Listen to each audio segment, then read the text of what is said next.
Hello दोस्तों, स्वागत है आपका स्टडी साइट 21 में। आज हम पढ़ने वाले हैं कक्षा 9 का गणित, अध्याय 1 संख्या पद्धति। इंग्लिश में इसको बोलते हैं नंबर सिस्टम। तो इसमें हम पढ़ेंगे, जैसे हमने कक्षा 8 में पढ़ा था परिमेय संख्या, अध्याय 1 का परिमेय संख्या रैशनल नंबर।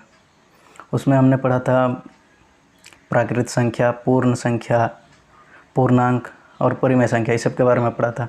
तो उसी से संबंधित ये भी चैप्टर है। तो चलिए हम शुरू करते हैं। इसमें पहला क्वेश्चन हमारा दिया हुआ है, क्या शून्य एक परिमेय संख्या है? क्या इसे p बटा q के रूप में लिखा जा सकता है, जबकि p और q पूर्णांक है और q 0 के बराबर नहीं है? ठीक, ये क्वेश्चन है। तो ये हम अभी सॉल्व करेंगे। तो कैसे करेंगे, देखिए स्टेप बाय स्टेप करेंगे। पहला क्वेश्चन है, फिर और एक क्वेश्चन है। इसमें दो मिला जुला के दो क्वेश्चन हमारा है। तो पहला क्वेश्चन करते हैं। हल कि क्या शून्य एक परिमेय संख्या है? तो इसका जवाब क्या होगा, देखो शून्य, तो इसका आंसर होगा हाँ।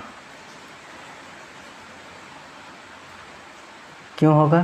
क्योंकि शून्य को हम p बटा q के रूप में लिख सकते हैं।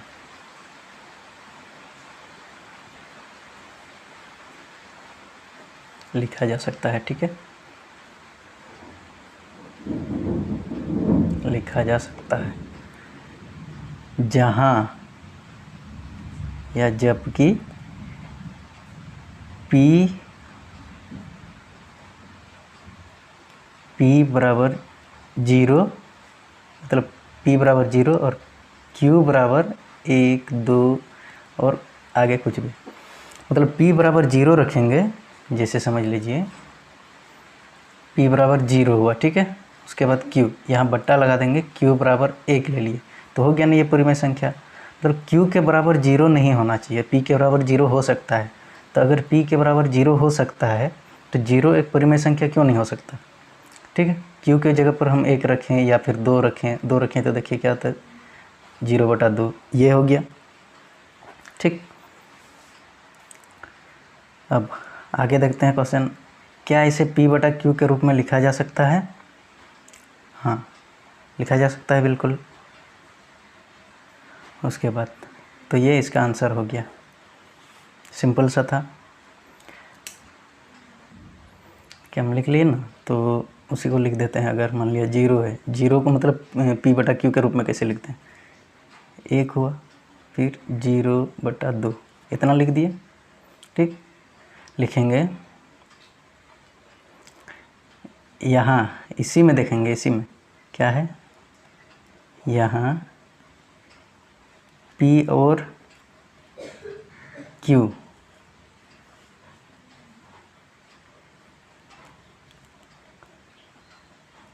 पूर्णांक हैं तथा q बराबर हमारा 0 नहीं है। ठीक, ये चीज़ लिख देंगे आंसर। ठीक, अगला क्वेश्चन है, 3 और 4 के बीच में 6 परिमेय संख्या ज्ञात करें। ठीक है, ऐसे क्वेश्चन हम कक्षा 8 में भी पढ़े थे। कक्षा 8 में भी पढ़े थे कि उसमें बटे वाला था। बटे में अगर कोई संख्या रहता, बटे में मान लिया 3/2 है और 5 बटा इधर कुछ 3 लिख देते हैं, चलो। तो इसके बीच में 3/2 और 5/3 के बीच में हमको 6 परिमेय संख्या ज्ञात करना था। तो इसमें क्या करते हैं, इसमें 6 ज्ञात करना था, तो इसको 7 से ऊपर नीचे गुना कर भी सकते थे, ऐसे करके भी निकाल सकते थे। ठीक है, लेकिन यहाँ बटा में संख्या नहीं दिया हुआ है, 3 और 4 सिंपल दिया हुआ है। तो उसमें हमें क्या करना होगा, देखिए 3 और 4 है इसके बीच में, तो हम पहला परिमेय संख्या क्या ज्ञात करेंगे, 6 याद करना है। पहला परिमेय संख्या,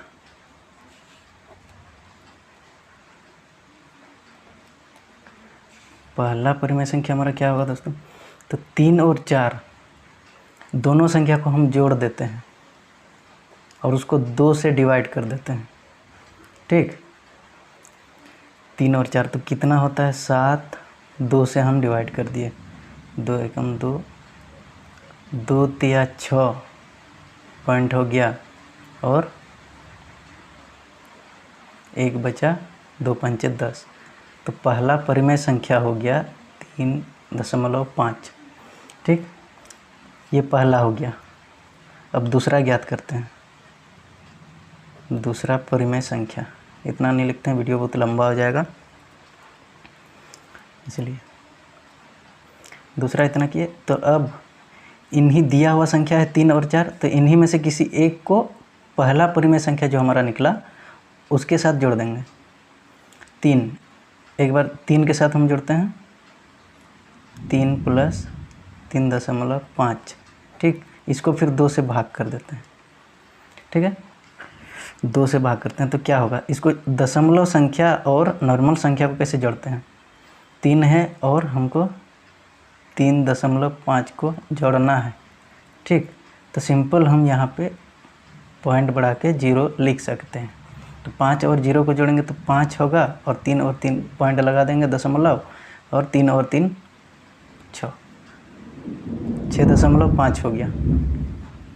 तो ये हो गया हमारा 6.5 बटे में 2। इसको अब भाग करेंगे, 2 तिया 6 दशमलव, 2 दूनी 4 और 2 पंचे 10। तो हमारा आंसर आया 3.25। ये दूसरा परिमेय संख्या हो गया। ठीक, ये हो गया दूसरा परिमेय। अब ज्ञात करेंगे तीसरा।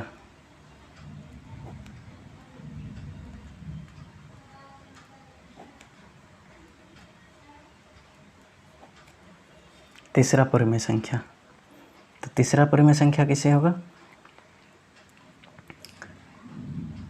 या तो हम इसमें इसको जोड़ देंगे।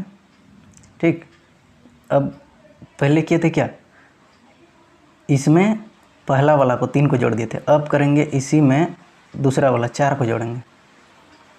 4 को जोड़ेंगे 3.5 के साथ और उसको 2 से, मतलब हर बार आपको 2 से डिवाइड करना होगा। ठीक, ये तरीका है। तो इसको हम जोड़ेंगे तो सिंपल वही उसी ट्रिक से जोड़ेंगे। तो कैसे जोड़ेंगे, ये दशमलव में नहीं है तो इसको दशमलव से बाएं तरफ वाला संख्या के साथ जुड़ेगा, और ये दशमलव इसमें नहीं है तो ये 5 ही रहेगा।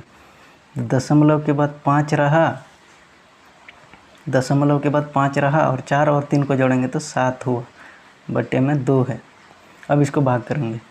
ठीक, भाग करेंगे, 2 तिया 6 हुआ, 1 बचा, 1 भाग नहीं जा रहा है, दशमलव बीच में आ गया तो दशमलव दे दिए, और 1 और 5 15 हुआ, 2 7 14, 1 बचा, 2 पंचे 10। तो ये हो गया हमारा 3.75 जो हो गया, ये तीसरा परिमेय संख्या होगी। चौथा परिमेय संख्या ज्ञात करते हैं। चौथा क्या होगा,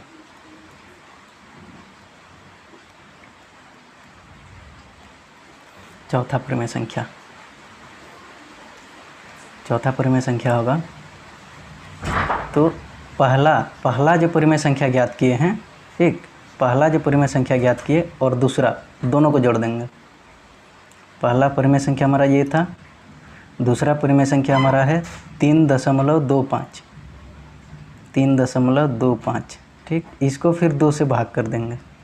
ठीक है, तो अब कैसे जोड़ेंगे इसको हम, देखिए रफ में करके दिखाते हैं। 3.5 और 3.25, दशमलव के बाद वाला को एक एक करके गिनते हैं। इसको हम 0 लिख के बढ़ा सकते हैं।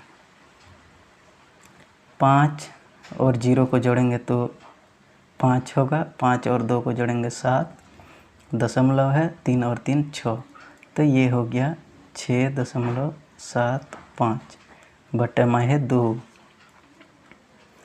इसको फिर करेंगे तो 2 तिया 6 हुआ, दशमलव है, 2 तिया 6, 1 बचा, 15 हुआ, 2 7 14 और 1 बचा, 2 पंचे 10। तो ये चौथा हमारा परिमेय संख्या जो आया वो 3.375 पाँचवा देखते हैं। पाँचवा परिमेय संख्या, ठीक है। पाँचवा क्या आता है? पाँचवा परिमेय संख्या देखिए, हमारा निकला था, दूसरा निकला था, तीसरा निकला था 3 7 5, ठीक है। 3 7 5 और दूसरा, मतलब उसे स्टेप बाय स्टेप आगे जोड़ते जाएंगे। ये था तीसरा और दूसरा हमारा निकला था 2 5, ठीक है। अब इन दोनों को जोड़ेंगे हम,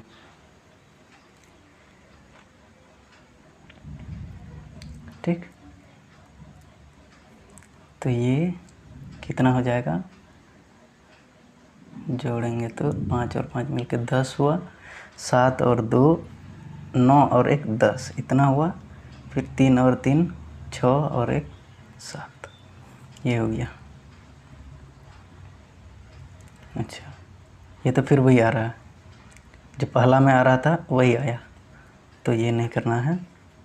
अब ये तो वही आ गया, रिपीट हो गया मतलब। तो इसमें क्या कर सकते हैं, दूसरा जो निकला दूसरा वाला में या तीसरा वाला में, किन्हीं एक में, दूसरा वाला में देखते हैं। दूसरा में आया था मेरा 3.25, ठीक। और प्लस क्वेश्चन जो था हमारा 3 और 4, क्वेश्चन था हमारा 3 और 4, तो उसमें से किन्हीं एक को, 3 को जोड़ देते हैं, चलिए, और 2 कर देते हैं। तो इसको जोड़ेंगे तो ये पॉइंट के बाद 2 5, ये वही रहेगा। 3 और 3 6, ये हो जाएगा। और 2 3 6 दशमलव है, 2 1 2, 2 2 4 और 2 5 10। तो पाँचवा जो परिमेय संख्या हमारा हो गया वो है 3.125, ये हमारा पाँचवा हो गया। अब छठवां और लास्ट,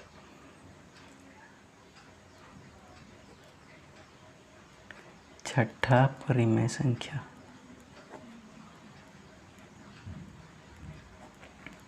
छठा परिमेय संख्या में हम क्या करेंगे? अब इसमें जोड़े थे दूसरा वाला, दूसरा में जो निकला था उसको जोड़े थे 3 के साथ, ठीक। अब उसके आगे दूसरा से आगे तीसरा, तो तीसरा में हमारा निकला था 3.75। आप क्वेश्चन को पीछे करके देख सकते हैं, वीडियो को रिवाइड करके देख सकते हैं।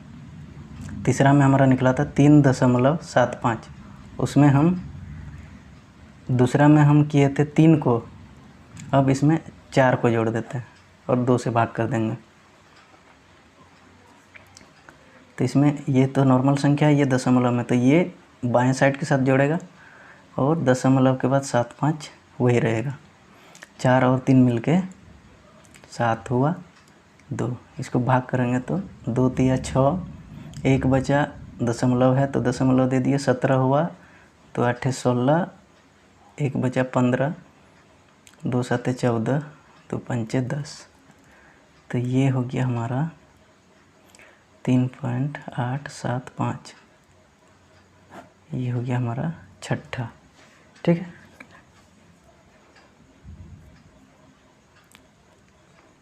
ये वीडियो जल्दी में बना रहे हैं, अगर समझ नहीं आएगा तो उसको मतलब पीछे करके रिवाइज करके आप देख सकते हैं, समझ आ जाएगा। अब आप इसको एक साथ में लिख सकते हैं, क्या लिखेंगे?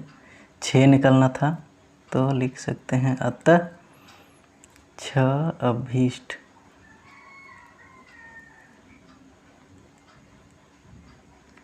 परिमेय संख्याएं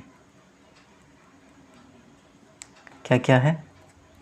तो पहला में हमारा निकला था 3.5, दूसरा में हमारा निकला 3.25, तीसरा निकला 3.75, चौथा था हमारा 3.375 और पांचवा था 3.875, नहीं ये छठा था, ठीक है।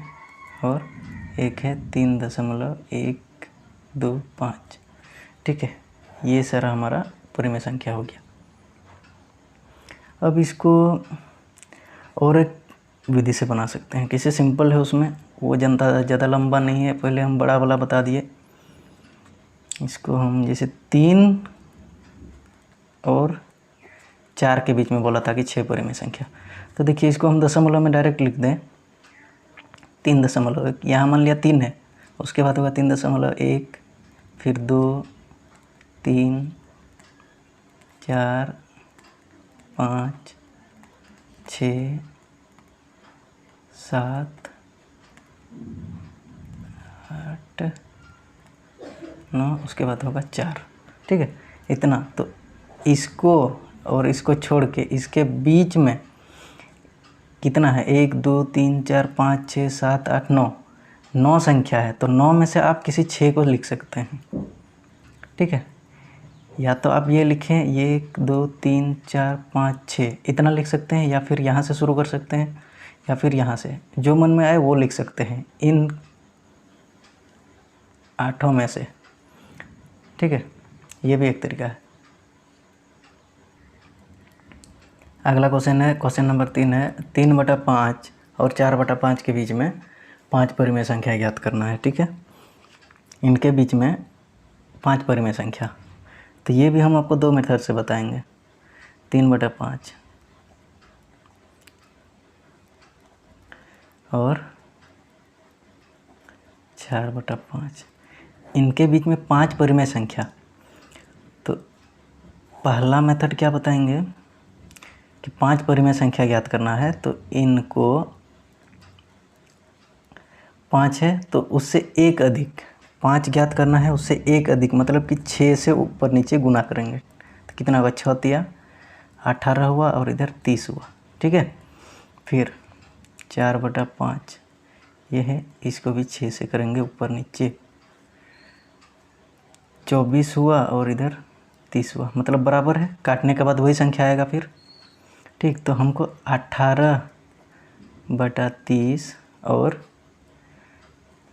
इधर है 24/30।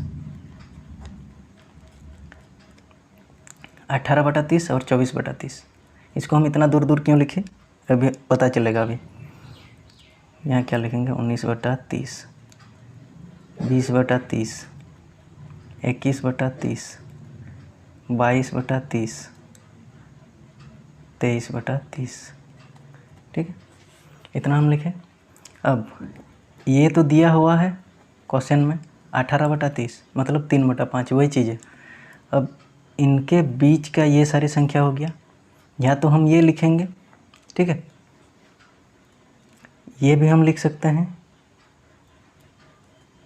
1, 2, 3, 4, 5, 5 हो गया। 5 परिमेय संख्या हमको लिखना था, ये हो गया एक। अब दूसरा मेथड क्या होगा? दूसरा मेथड होगा, ये था पहला। अब दूसरा मेथड, दूसरा विधि क्या होगा दोस्तों? दूसरा विधि जैसे कि है 3/5, तो इसको भाग करने के बाद क्या होगा? ये काटने के बाद इसको क्या होता है? देखो कैसे काटेंगे।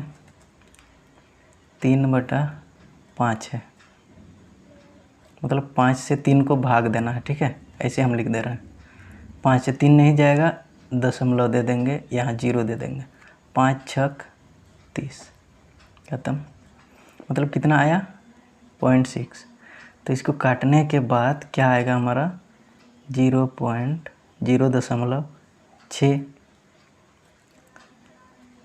0.6। अगर हम 0 यहाँ लिख दें 6 के बाद तो गलत है या फिर सही है, वो आप जान गए होंगे। 0 हम इसलिए लिखे, दशमलव के बाद अगर कोई संख्या रहे और उसके बाद हम जितनों 0 लिखें उसका वैल्यू नहीं रहता है। बस अधिकतम 0 के बाद 2 संख्या लेते हैं। ठीक है, 2 या फिर 3। तो यहाँ 6 था, 6 के बाद हम 0 लिख दिए। तो 0 हम इसलिए लिखे ताकि हमारा आगे हिसाब बने। ठीक है, कैसे बनता है? 3/5 है, उसके बाद फिर इसका 4/5, इसका भी हम निकालते हैं क्या होगा। तो इसका जैसे कि थे 5 8 40 दशमलव होगा। देखो 4 को भाग करना है 5 से, ये छोटा है भाग नहीं जाएगा, तो इसको हम बड़ा करते हैं। यहाँ दशमलव दिए, 0 दे दिए, 5 8 40 हो गया, ठीक, ख़त्म। तो ये हुआ 0.8, इसको भी हम 0 बढ़ा के लिखेंगे ऐसे, ठीक है। अब हमको 0.60 और 0.80 इनके बीच में जो सारा संख्या आएगा वो हम आंसर में लिख सकते हैं। तो क्या क्या आएगा, 0 बहुत सारी संख्याएं आएंगी। 6 0 था, 1 लिख दिए, 6 2 लिख दिए, 3 लिख दिए, 4 लिखे, 0.5 लिखे। फिर और भी इसको हम और बढ़ाएंगे तो 0.79 इतना तक हम लिख सकते हैं। 0.61 से लेकर 0.79 तक हम लिख सकते हैं, कोई भी 5। तो हम मान लिया हम लिखते हैं ये सारा चीज़। अब किताब में देखेंगे तो किताब का आंसर हो सकता है अलग दिया होगा, और हम जो बना रहे हैं वो अलग होगा, ठीक है। ज़रूरी नहीं कि एक जैसा ही होगा, क्योंकि इसके बीच में 0.60 और 80 के बीच में बहुत सारी संख्या आ रहे हैं। इसमें से हम अपना पसंद का कोई भी लिख सकते हैं। हम ये लिख दिए 0.71, 0.73, 0.75, जो चाहे हम लिख देंगे, बस इनके बीच में होना चाहिए, ठीक है। 8 से 0.8 से कम और 0.6 से ज़्यादा, इतना होना चाहिए, ठीक है। तो ये था हमारा प्रोसेस, ठीक। अब अगला क्वेश्चन अगला क्वेश्चन है, क्या निम्नलिखित कथन सत्य है, कारण सहित उत्तर दीजिए, ठीक है। कारण सहित, पहला है प्रत्येक प्राकृत संख्या एक पूर्ण संख्या होती है। दूसरा है प्रत्येक पूर्णांक संख्या एक पूर्ण संख्या होती है। तीसरा क्वेश्चन है, क्या प्रत्येक परिमेय संख्या एक पूर्ण संख्या होती है। तो देखिए, इसका उत्तर देने के लिए पहले हम कक्षा 8 का हम परिमेय संख्या उसमें अच्छा से बता दिए थे कि प्राकृत संख्या, पूर्ण संख्या, पूर्णांक, परिमेय संख्या क्या होती है, अच्छा से एक्सप्लेन करके हम बताए हैं। आप चाहे तो वो वीडियो हम देख सकते हैं, यहाँ तो उतना नहीं बताएंगे। प्रत्येक प्राकृत संख्या एक पूर्ण संख्या होती है, क्या ये ऐसा होता है या फिर नहीं। तो प्राकृत संख्या क्या होता है, प्राकृत संख्या मतलब गिनती की संख्या, उसमें एक्सप्लेन कर दिया है, आप जाके देख लीजिएगा। प्राकृत संख्या 1 से शुरू होता है, ठीक है। तो क्या प्रत्येक प्राकृत संख्या एक पूर्ण संख्या होती है। तो पहला नंबर का हमारा आंसर क्या होगा, हाँ।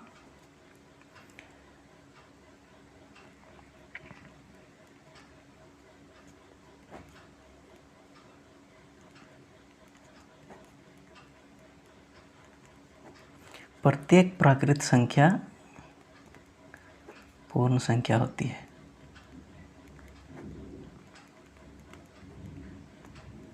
ठीक है। अब वो वीडियो जाके देख लीजिए, आप अच्छा से समझ जाएंगे। उसके बाद दूसरा है प्रत्येक पूर्णांक संख्या एक पूर्ण संख्या होती है। तो पूर्णांक संख्या क्या है ये भी मिल जाएगा उस वीडियो में, ठीक है। तो पूर्णांक संख्या क्या होता है, प्रत्येक पूर्णांक संख्या एक पूर्ण संख्या होती है। तो इसका आंसर हो जाएगा नहीं। क्यों, क्योंकि देखिए पूर्णांक संख्या होता है -3, -2, थोड़ा सा बता देते हैं, फिर -1, 0 भी आएगा, 1 भी आएगा, 2 भी, मतलब ऋणात्मक भी आएगा, धनात्मक भी आएगा और 0 भी आएगा। लेकिन पूर्ण संख्या में क्या, पूर्ण संख्या में 0, 1, 2 ये सब आएगा, ऋणात्मक वाला नहीं आएगा, ठीक है। तो इसमें वही कारण लिखेंगे, ऋणात्मक नहीं आएगा, तो कारण भी वही होगा कि ये नहीं होगा, क्योंकि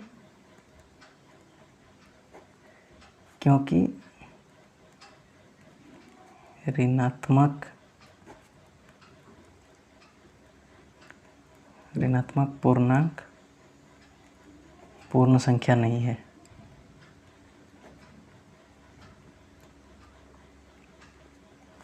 ठीक है।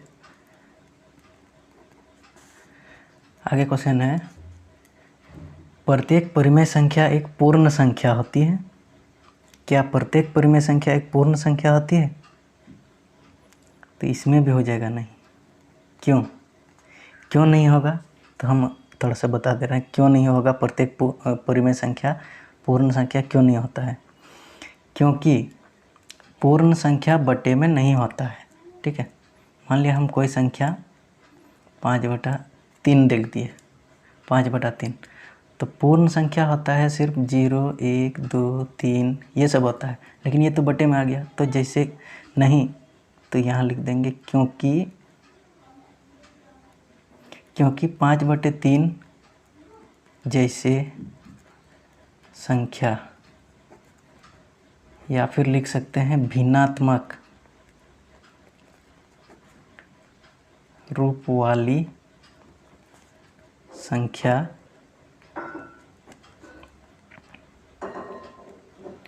पूर्ण संख्या